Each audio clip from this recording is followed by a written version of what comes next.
Halo semuanya, berjumpa kembali di channel Film Populer. Di video kali ini, kita akan menceritakan alur film Bollywood yang berjudul Bajrangi Bhaijaan.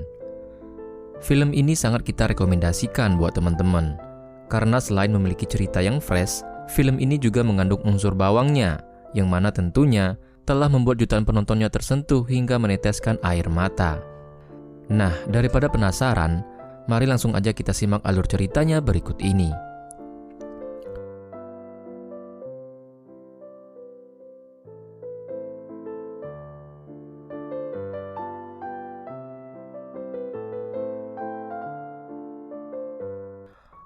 Film dimulai ketika seorang anak bernama Shahida lagi mengurus domba-dombanya di bukit.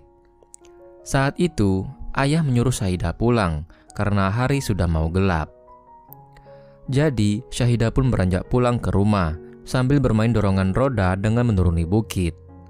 Namun sayang, rodanya lepas sehingga dia pun mengejar roda tersebut. Karena berlari menuruni bukit yang curam, Shahida pun terjatuh dan terguling-guling hingga akhirnya jatuh ke bawah jurang.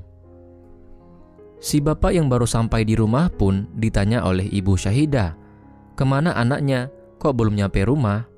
Mendengarkan hal itu, si bapak pun menyadari ada yang nggak beres nih, karena Shahida seharusnya udah pulang lebih dulu. Mereka semua pun langsung turun mencari Shahida, dan salah satu tetangganya menemukan Shahida masih selamat karena nyangkut di batang pohon. Nah, Shahida ini adalah anak kecil yang gak bisa berbicara alias bisu, sehingga saat itu dia tidak bisa berteriak minta tolong, dan hanya bisa menunggu seseorang menemukannya. Dan akibat kejadian itu, para tetua di kampung itu pun berkumpul dan menyarankan kepada si ibu untuk membawa Shahida ke tempat suci di India, supaya Shahida bisa berbicara. Namun masalahnya, mereka ini tinggal di Pakistan, dan India adalah negara tetangga. Si bapak Shahida nggak bisa pergi ke sana karena dia pernah tergabung dalam militer, sehingga nggak mungkin mendapatkan visa. Mendengarkan hal itu, si ibu pun berkata bahwa dia yang akan membawa Shahida ke India. Bagaimanapun caranya, dia mau Shahida bisa berbicara lagi, sehingga dia bisa pergi ke sekolah dengan normal. Hari keberangkatan pun telah tiba. Si bapak hanya bisa mengantar istri dan anaknya pergi naik kereta menuju India. Agak ngeri-ngeri juga sih pergi ke India. Selain mereka adalah orang Pakistan, mereka juga seorang Muslim, dan kedua negara ini sebelumnya pernah berkonflik. Singkat cerita, Shahida dan ibunya pun pergi ke tempat suci yang disebutkan di India. Berharap dengan mengikuti ritual-ritual yang diadakan, Shahida akan bisa berbicara. Kepercayaan mereka, syair-syair dari tempat itu bisa mengabulkan harapan-harapan dan terbilang mujarab. Setelah itu, mereka pun kembali ke Pakistan menggunakan kereta. Di tengah perjalanan, kereta yang mereka naiki mengalami kerusakan, sehingga perjalanan mereka sementara dihentikan sampai kerusakan dapat diperbaiki. Menunggu hal itu, orang-orang pun pada beristirahat dan tidur, termasuk ibunya Shahida. Ketika itu Shahida terbangun, dia melihat di luar ada anak domba. Karena sudah terbiasa bermain dengan domba, dia pun memutuskan untuk keluar dari kereta untuk bermain dengan anak domba itu. Namun ketika dia di luar kereta, kereta pun berjalan kembali. Malang buat Shahida, dia hanya bisa mengejar kereta itu dengan langkah kecilnya, dan gak bisa berteriak memanggil ibunya karena dia masih bisu. Kereta pun semakin lama semakin melaju. Shahida saat itu pun menangis karena ketinggalan kereta yang keluar menuju Pakistan. Nggak lama setelah itu, Shahida melihat kereta api lain yang melintas. Berpikir bahwa kereta ini punya tujuan yang sama, dia pun menaiki kereta barang ini. Namun sayangnya, kereta barang itu malah melaju ke arah yang berlawanan. Sementara itu di kereta penumpang, ibunya terbangun dan menyadari Shahida nggak ada di sana. Dia pun berteriak memanggil-manggil Shahida. Karena panik, dia pun menyuruh kereta berhenti. Pencarian pun dilakukan, namun sayang, karena Shahida udah naik kereta lain, dia pun nggak bisa ditemukan. Namun si ibu bersikeras untuk mencari Shahida sendiri, tapi masalahnya kereta udah masuk ke wilayah Pakistan. dan untuk kembali ke India, si ibu pun perlu pisah lagi. Karena nggak bisa berbuat apa-apa, mereka pun membuat laporan ke polisi. Mereka hanya bisa berharap Syahidah bisa bertemu dengan orang baik yang bisa menjaganya. Syahidah yang tertidur di kereta barang pun terbangun keesokan paginya. Terbangun di tengah-tengah warga India yang lagi merayakan perayaan Dewa Hanuman. Dia pun bergabung masuk ke dalam keramaian itu. Di sana, dia melihat seorang pria bernama Bajrangi. Dia menari-nari dan bernyanyi untuk perayaan tersebut. Ketika acara menari-nari ini selesai, Bajrangi melihat Syahidah menatapnya. Karena tahu gadis kecil ini nggak menatap siapa-siapa selain dirinya, dia pun menawarkan Syahidah minuman. Syahidah pun langsung berlari ke arahnya dan menghabiskan minumannya. Terlihat Syahidah sangat haus. Bajrangi pun memutuskan untuk membelikan makanan juga untuk Syahidah. Ketika Syahidah makan, mereka pun sambil menanyakan nama Syahidah. Namun Syahidah yang nggak bisa berbicara, tentunya hanya diam 1000 bahasa. Bajrangi pun menyuruhnya untuk menghabiskan makanannya, kemudian pergi meninggalkan meja. Tapi setelahnya, Syahidah malah mengikuti Bajrangi. Karena kebingungan dan mengira Syahidah lagi tersesat, Bajrangi membawa Syahidah ke kuil Hanuman. Dia menyuruh Syahidah berdoa supaya orang tuanya menemukan dirinya kembali. Sekali lagi, Bajrangi pun meninggalkan Syahidah di sana, kemudian dia pulang. Ketika udah naik bis, dia pun melihat Syahidah mengejarnya, sehingga dia meminta supir bis untuk berhenti. Bajrangi pun membawa Syahidah ke kantor polisi, namun polisi menolak jika Syahidah ditinggalkan di sana. Tapi gimana kalau orang tuanya nyari dan melapor ke sini, kata Bajrangi. Coba kau lihat, di sini banyak pencuri dan preman. Gadis kecil ini nggak bisa tinggal di sini. Gimana kalau orang tuanya nggak datang? Begini saja, kata petugas. Kau tuliskan kontakmu di sana, nanti jika ada yang konfirmasi, aku akan menghubungimu, kata polisi. Akhirnya, Bajrangi membawa Syahidah pulang.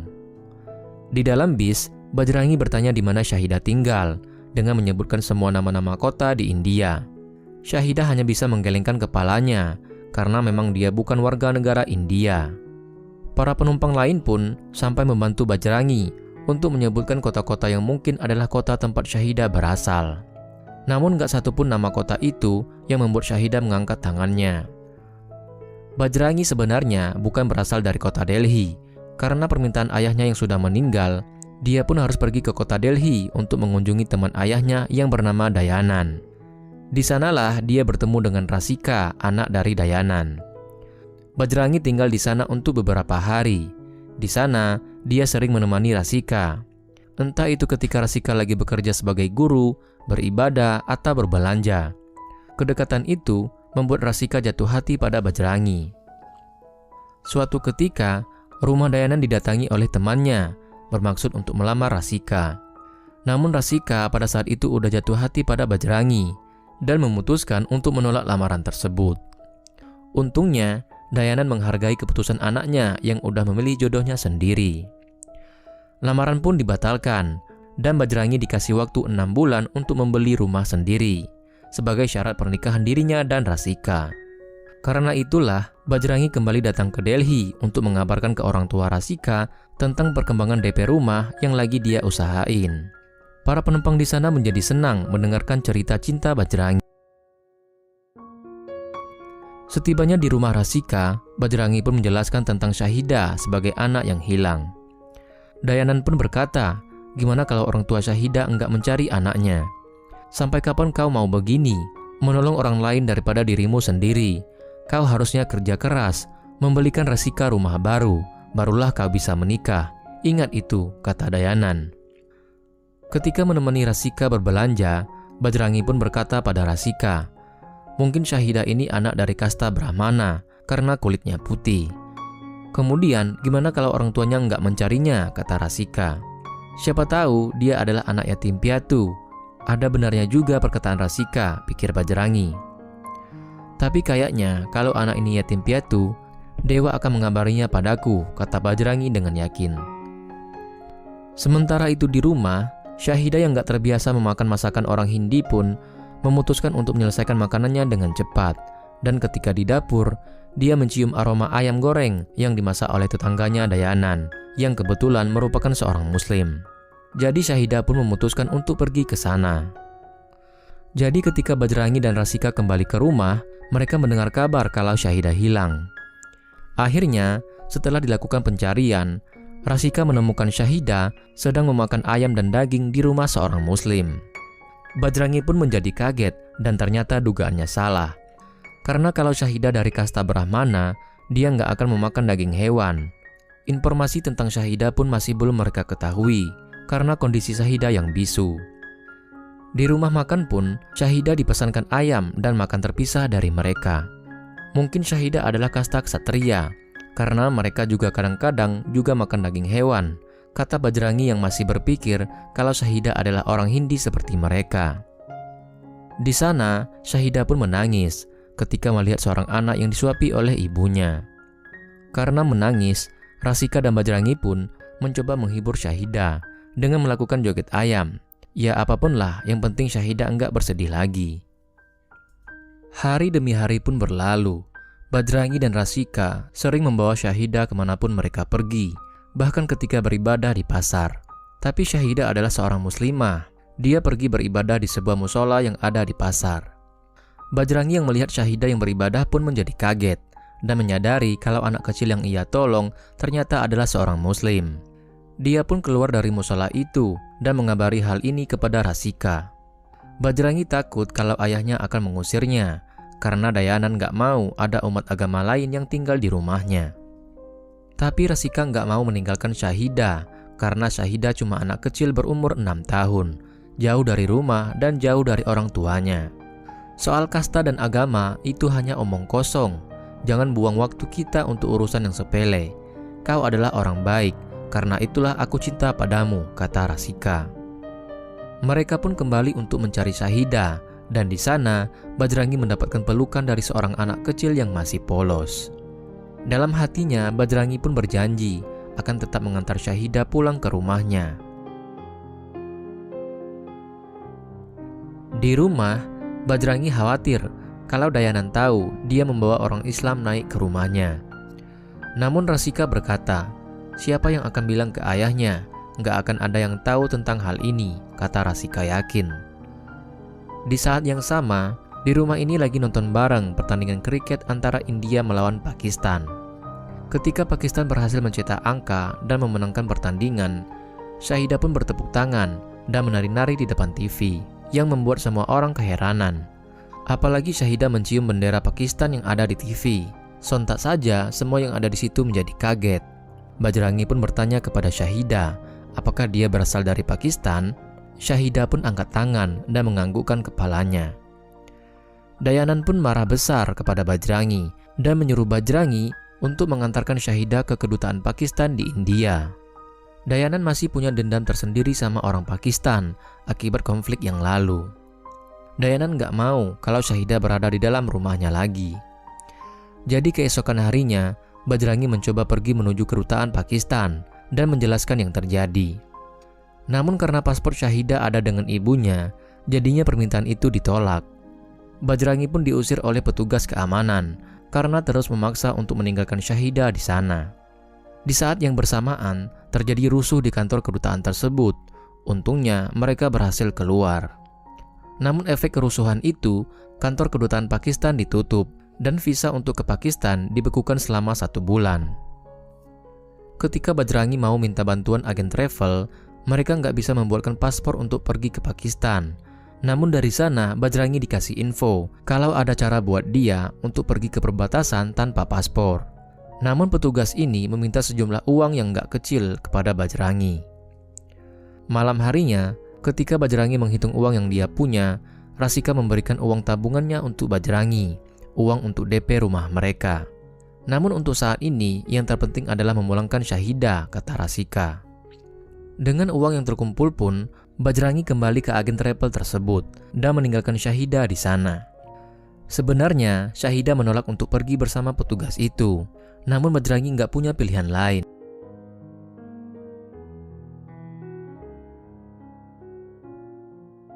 Sambil menangis pun, dia meninggalkan Syahidah di sana. Dalam perjalanan pulang, dia melihat orang menjual gelang yang disukai Syahidah. Jadi Bajrangi pun memutuskan untuk membelikan hadiah perpisahan untuk Syahidah. Dan dia cepat memutuskan menyusul Syahidah ke tempat tadi.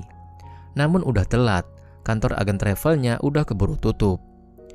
Namun dari kejauhan, Bajrangi melihat mereka berdua udah naik becak. Jadi dia pun mengejar becak tersebut. Ketika berhasil menyusul, dia mendapatkan informasi dari supir becak tadi kalau mereka berdua pergi ke hotel itu. Bajrangi pun lalu menyusul mereka. Hotel ini adalah hotel esek-esek, tempat gak bener. Bajrangi kemudian langsung mencari-cari Syahidah dari kamar ke kamar dan mendapatkan kalau si petugas tadi tengah bertransaksi kepada mucikari untuk menjual Syahidah. Bajrangi pun menjadi marah, matanya merah, darahnya mendidih. Syahidah pun langsung berlari untuk memeluk Bajrangi. Preman yang ada di situ mencoba merebut Syahidah kembali, tapi Bajrangi berhasil melempar orang itu keluar jendela. Satu persatu preman di sana dihajar Bajrangi, termasuk si petugas travel tadi. Karena nggak bisa mempercayai siapapun, Bajrangi pun memutuskan untuk memulung Syahidah ke Pakistan sendirian. Tanpa paspor, tanpa visa, Bajrangi dengan keyakinannya pun berniat untuk memulangkan Syahidah dengan usahanya sendiri. Singkat cerita, mereka pun pergi dengan bis dan melanjutkan perjalanan dengan jalan kaki. Di tengah-tengah perjalanan, Bajrangi dicegat oleh seorang lelaki bernama Ali. Dia pun ditawari tumpangan, tapi harus membayar sejumlah uang. Bajrangi menolak dan memilih untuk terus berjalan. Tapi Ali meyakinkan kalau pagar perbatasan itu dialiri oleh listrik tegangan tinggi. Petugas perbatasan pun akan menembakimu, baru bertanya ke mayatmu, apakah kau orang India atau Pakistan, kata Ali. Demi kebaikan anak ini, mari ikut denganku, katanya. Akhirnya Bajrangi pun naik mobil ini. Mereka pun sampai di perbatasan. Ali kemudian membantu mereka untuk melewati pagar itu dengan terowongan. Ketika sampai di seberang, Bajrangi nggak mau pergi sampai dia meminta izin tentara jaga supaya diizinkan untuk lewat. Ali pun nggak habis pikir karena Bajrangi punya pikiran seperti itu. Tentara jaga akan menembaki kita, katanya. Namun Bajrangi adalah orang jujur, dia harus minta izin dulu. Ali pun akhirnya lari meninggalkan mereka ketika tentara jaga memergoki mereka. Bajrangi mengatakan semuanya dengan jujur, termasuk cara dia melewati pagar itu dengan terowongan. Namun itu semua nggak ada gunanya, mereka tetap disuruh kembali ke India. Nggak lama setelah itu, dengan melewati terowongan yang lain, mereka pun menyeberang lagi. Kali ini Bajrangi tetap jujur, namun dia ditendang oleh tentara jaga karena keyakinannya. Karena melihat Syahidah yang menangis, sang komandan pun menyuruh anak buahnya berhenti memukuli Bajrangi. Komandan itu memutuskan, kami akan kembali ke sini 10 menit lagi. Kami nggak akan tahu kalau kau pergi ke Pakistan ataupun kembali ke India. Tapi, kalau kulihat kau masih di sini, maka kau kutembak, katanya. 10 menit kemudian, Bajrangi dan Syahidah nggak pergi dari sana. Bajrangi tetap kekeh kalau dia butuh izin dari tentara jaga dan berjanji jika sudah mengantarkan Syahidah ke orang tuanya, maka dia akan kembali. Akhirnya, hati sang komandan pun luluh juga. Mereka berdua kemudian mendapatkan izin untuk masuk ke Pakistan. Mereka pun akhirnya melanjutkan perjalanan.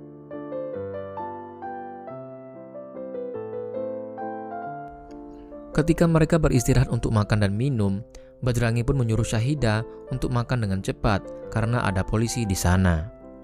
Ketika mereka pergi, para polisi itu mengejar mereka dan mencari borgolnya. Bajrangi bilang mereka nggak mengambil borgol mereka. Buat apa mencuri borgol, katanya. Ternyata setelah digeledah, Syahidah yang mengambilnya, karena berpikir itu adalah gelang. Mereka pun ditangkap polisi, dan Bajrangi dianggap mata-mata India karena nggak punya paspor dan visa. Sementara itu, ada seorang reporter tengah mengabarkan sebuah berita di terminal. Di sana, dia mendapatkan info dari warga sekitar kalau ada mata-mata India yang ditangkap. Karena itu berita yang panas, dia pun segera pergi menuju ke sana. Sesampainya di kantor polisi, dia pun langsung mewawancarai Bajrangi dan merekamnya untuk berita. Ketika itu, mereka punya waktu yang singkat. Jadinya, Bajrangi nggak bisa menjelaskan begitu banyak. Bajrangi pun ditanya mengenai misinya ke Pakistan. Padahal berulang kali dia menjelaskan bahwa dia hanya ingin mengantarkan Syahidah ke orang tuanya. Di saat yang sama, Syahidah melihat gambar bukit di kalender. Dia pun menganggukkan kepala. Ketika Bajrangi bertanya apakah itu adalah tempat di mana dia tinggal, polisi pun bertanya kenapa Syahidah nggak bisa berbicara. Dia pun berkata kalau Syahidah nggak punya lidah, sampai menekan mulut anak kecil ini. Bajrangi pun marah dan menghajar para polisi yang ada di sana, lalu melarikan diri. Reporter yang lagi meliputi depan kantor polisi pun segera mengikutinya. Ketika Bajrangi naik bis, reporter ini juga ikut naik untuk memata-matai Bajrangi. Di dalam bis, reporter ini menelpon polisi dan mengabarkan kalau dia lagi berada di dalam bis yang sama dengan Bajrangi dan menginformasikan nama bis itu. Bajrangi bertanya pada kernet bis tentang gambar yang ditunjukkan. Semua penumpang pun dikasih lihat, berharap ada informasi mengenai tempat tersebut. Nah, di saat itulah si reporter menyadari kalau Bajrangi bukanlah mata-mata, dan dia pun membuka penyamaran dirinya. Timing yang tepat sekali, karena ketika polisi mencegat bis ini, kernet bis dan para penumpang mengerti tentang keadaan ini dan menutupi fakta itu bahwa Bajrangi ada di bis itu. Mereka bertiga pun udah bersembunyi di atas bis. Bajrangi dan Syahidah pun selamat dari kejaran polisi. Mereka bertiga pun setelah itu beristirahat di sebuah masjid sampai besok pagi. Bajrangi pun kaget kalau tempat dia beristirahat adalah masjid. Dia pun langsung berlari keluar. Di situ dia bertemu dengan seorang ustadz, dan ustadz berkata bahwa masjid itu terbuka untuk semua orang dan mempersilahkan kepada Bajrangi untuk masuk ke dalam. Di sana, Bajrangi menjelaskan semuanya kepada ustadz dan meminta informasi tentang daerah yang ada di gambar itu. Namun baik ustadz ataupun murid-muridnya nggak ada yang tahu tempat tersebut. Di saat yang sama, patroli polisi kian ketat di luar sana. Untungnya, keberadaan Bajrangi dan Syahidah dirahasiakan oleh sang ustadz. Karena nggak mungkin keluar dengan patroli polisi di mana-mana, mereka pun akhirnya menyamar sebagai muslimah bercadar untuk menutupi wajah mereka, sehingga mereka bisa keluar dibantu oleh sang ustadz. Mereka bertiga pun diantar untuk melanjutkan perjalanan dengan rute yang aman dari patroli polisi. Mereka pun melanjutkan perjalanan, menumpang dari satu kendaraan ke kendaraan lainnya, menumpang menginap di satu tempat ke tempat lainnya. Perjalanan mereka pun mendekati daerah tinggal Syahidah, namun mereka belum menemukan di mana tepatnya rumah Syahidah itu. Sementara itu di India, Rasika mengkhawatirkan Bajrangi yang belum menghubunginya sejak keberangkatannya. Ayahnya pun kaget dan marah ketika mengetahui kalau Bajrangi pergi ke Pakistan tanpa paspor dan visa. Dayanan marah karena berprasangka buruk kalau orang Pakistan akan mencelakakan Bajrangi. Rasika pun marah karena sebab ayahnya lah yang memaksakan Bajrangi untuk mengantarkan Syahidah sehingga Bajrangi memutuskan untuk pergi. Jika ayah terus seperti ini, aku juga akan pergi ke Pakistan sendiri tanpa visa, kata Rasika. Kameramen Nawab juga ditangkap polisi dan dimintai keterangan tentang keberadaan Nawab. Dia diminta untuk terus menghubungi Nawab setiap 1 jam 1 kali. Di lain tempat, Bajrangi sempat berpikir untuk menyerahkan dirinya ke polisi supaya mereka yang mencarikan keberadaan orang tua Syahidah. Namun Nawab mencegahnya dan berkata, "Kau bisa masuk penjara dan gak ada satu orang pun yang tahu keberadaanmu. Lagi pula, polisi di sini belum tentu sepertimu yang berusaha keras. Mungkin mereka akan mencoba beberapa hari sebelum akhirnya Syahidah dibawa ke panti asuhan." Nawab pun memikirkan solusi lain. Ia mencoba menjual kisah ini ke stasiun televisi, sehingga mencari keberadaan orang tua Syahidah jadi lebih mudah. Tapi sayangnya usahanya gagal karena nggak ada stasiun TV yang mau dengan berita tersebut. Berita kebencian mudah dijual, tapi kisah kasih sayang seperti ini malah nggak mendapatkan tempat, kata Nawab. Mereka pun memutuskan untuk pergi ke sebuah tempat suci, di mana di sana kabarnya bisa mempertemukan orang-orang yang terpisah. Di saat yang sama, Nawab mendapatkan telepon dari rekannya, dan dia memberitahukan kemana tujuannya setelah ini. Mendengarkan hal itu, polisi pun langsung gerak cepat ke sana menyusul mereka. Sesampainya di tempat ibadah itu, Bajrangi pun langsung mengikuti ritual yang ada di sana, berharap Syahidah bisa bertemu lagi dengan orang tuanya. Bajrangi nggak sadar kalau di sana ada ayah dan ibu Syahidah. Sayangnya, Syahidah saat itu sedang tertidur dan gak melihat kehadiran orang tuanya di sana. Sementara itu, Nawab melakukan reportase sendiri. Dalam rekaman itu, Nawab menceritakan tentang kisah Bajrangi yang nekat menembus perbatasan hanya untuk mengantarkan Syahidah ke orang tuanya di negeri Pakistan. Nawab berharap dengan video ini, Bajrangi bisa mengantar Syahidah dan juga pulang ke India dengan selamat. Setelah itu pun dia mengupload video tersebut di YouTube. Di video tersebut, dia juga mengabarkan kalau stasiun televisi menolak untuk menyiarkan berita ini karena kisah ini dianggap sampah dan buang-buang waktu. Ketika lagi di warnet, Nawab melihat rekannya dan juga polisi datang. Nawab sadar kalau lokasinya dan Bajrangi sudah diketahui oleh polisi. Untungnya, Nawab dengan cepat menyusul Bajrangi. Kemudian mereka pun lari dari lokasi. Ketika rekan Nawab menelpon, Nawab berkata kalau mereka sekarang menuju ke lokasi lain untuk mendoakan Syahidah. Akhirnya, polisi pun pergi dari sana. Ketika lagi istirahat, Nawab mengabari kalau dia sudah mengunggah video reportasenya ke YouTube, berharap videonya menjadi viral, dan orang-orang membantunya menyebarkan pesan tersebut. Ketika melihat rekaman itu, ternyata enggak sengaja, ibunya Syahidah terekam kamera Nawab. Mereka pun mengetahui bahwa ibu Syahidah baru turun dari salah satu bis, dan mereka pun berencana akan melacak dari mana bis itu berasal, sehingga mereka bisa mengerucutkan daerah tempat tinggal Syahidah. Keesokan paginya, bis itu pun datang. Mereka langsung menanyai si supir. Dari informasi rute yang dilewati si supir, akhirnya diketahui kalau Syahidah berasal dari desa Sultanpur. Sementara itu, video yang diunggah Nawab ke YouTube pun akhirnya diketahui polisi. Mereka memerintahkan untuk menyebarkan video itu ke semua stasiun polisi. Karena itulah, patroli polisi menjadi ketat. Bis yang mereka tumpangi pun akan diperiksa polisi. Namun Bajrangi menyuruh Nawab untuk tetap mengantarkan Syahidah, dan dia akan menunjukkan dirinya ke polisi, sehingga mereka berdua punya waktu untuk lari. Bajrangi pun kejar-kejaran dengan polisi dan mendapatkan pukulan. Dia pun akhirnya tertangkap. Sementara itu, Nawab berhasil mengantarkan Syahidah pulang ke desanya. Berkat perjuangan keras dari seorang Bajrangi, akhirnya ibu dan anak ini pun berhasil bertemu kembali.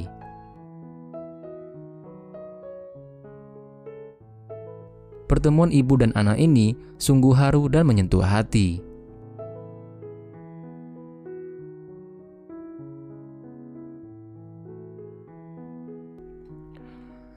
Sementara itu, Bajrangi dihajar habis-habisan oleh polisi dan disiksa di tahanan. Video yang Nawab upload pun menjadi viral, ditonton oleh jutaan orang.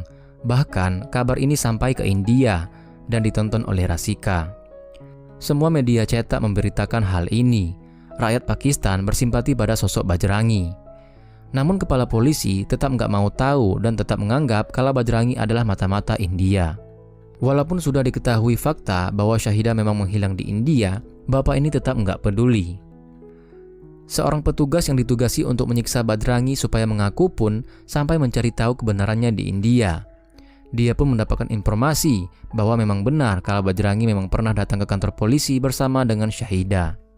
Lalu dia pun mengabarkan hal tersebut kepada atasannya. Namun si bapak laknat ini tetap memaksa bahwa Bajrangi harus mengaku sebagai mata-mata India. Bahkan mengancam mencutikan petugas ini kalau dia gak berhasil membuat Bajrangi mengaku. Petugas ini pun heran dengan pikiran atasannya. Tapi untungnya dia masih punya hati nurani. Dia berpikir kalau seorang pria seperti Bajrangi sampai ditahan di penjara Pakistan seumur hidupnya, maka itu akan menodai kehormatan negaranya. Dia pun gak mau membiarkan hal itu terjadi. Sementara itu, Nawab akhirnya dibantu oleh sebuah stasiun televisi untuk menyebarkan berita ini. Nawab berkata bahwa Bajrangi saat ini ditahan di penjara Pakistan hanya karena permusuhan dua negara mereka. Nawab mengajak para pemirsa untuk mengakhiri permusuhan ini, baik itu rakyat India ataupun rakyat Pakistan, supaya kita bisa membesarkan anak-anak kita dengan penuh cinta, bukan kebencian, katanya. Nawab pun mengajak para pemirsa untuk melakukan aksi besar-besaran di perbatasan, untuk memastikan Bajrangi bisa kembali ke India dengan selamat. Kabar itu pun membuat kepala polisi kalang kabut dan panik. Dan benar saja, keesokan paginya ribuan orang datang bergabung dalam aksi menuntut kebebasan Bajrangi. Dari sisi India maupun Pakistan, semuanya berkumpul di perbatasan. Nawab pun akhirnya bertemu lagi dengan Bajrangi, mengabari bahwa Syahidah telah bertemu dengan kedua orang tuanya. Nawab pun menyuruh Bajrangi untuk mengunjungi Pakistan lagi, tapi bukan dengan terowongan, melainkan dengan paspor. Semua orang pun mengantarkan Bajrangi dengan meneriakkan namanya. Sebenarnya, para tentara perbatasan tidak mau membukakan pintu gerbang. Namun karena mereka kalah jumlah, terpaksa mereka mengalah dan membiarkan Bajrangi menyeberang ke India. Orang-orang Pakistan pun membuka gerbang tersebut. Bajrangi dengan tertatih-tatih berjalan keluar menuju wilayah India, di mana Rasika dan keluarganya sudah siap menyambut Bajrangi. Namun ketika Bajrangi menyeberang, Syahidah pun menyusul untuk berpisah, mungkin untuk terakhir kalinya. Tapi Bajrangi sudah keburu menyeberang dan hampir masuk ke wilayah India. Syahidah nggak bisa memanggil Bajrangi karena sudah terlalu jauh. Namun secara ajaib, Syahidah berhasil berbicara lagi. Keinginannya untuk memanggil Bajrangi memicu suaranya keluar.